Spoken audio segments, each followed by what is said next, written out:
So ngayon magsigang tayo ng ulo. Ayan po. Yung tira po to na crispy ulo. Sisigang natin. And then ready na tayo ng labanos. And then gabi, kamatis, and then pang-asim, okra, celery green, and hindi mawawala ang ating kangkong.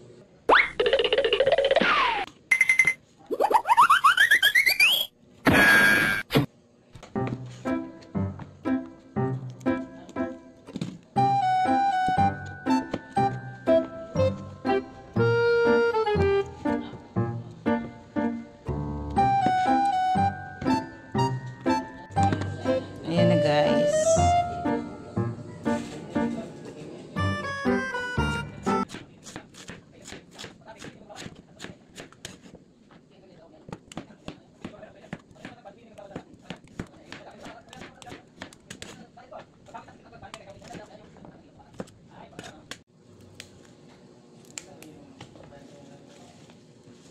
Kumukulo na guys. Ilagay na natin ang ating may slice na ulo.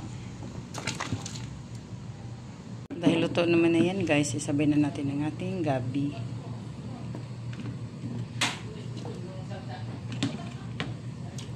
Tayo ng asin. And then paminta. Hindi mawawala ang paminta guys.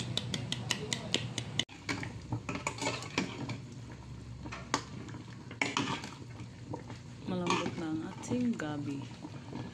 Ilagay na natin ang ating okra and labanos.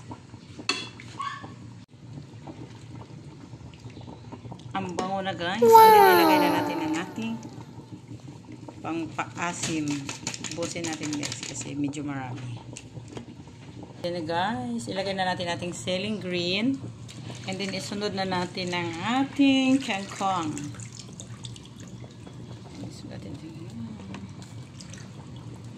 Sarap to sa tag-ulan-ulan guys. Okay.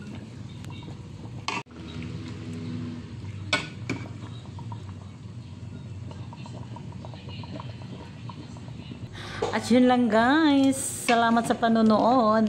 Bye-bye.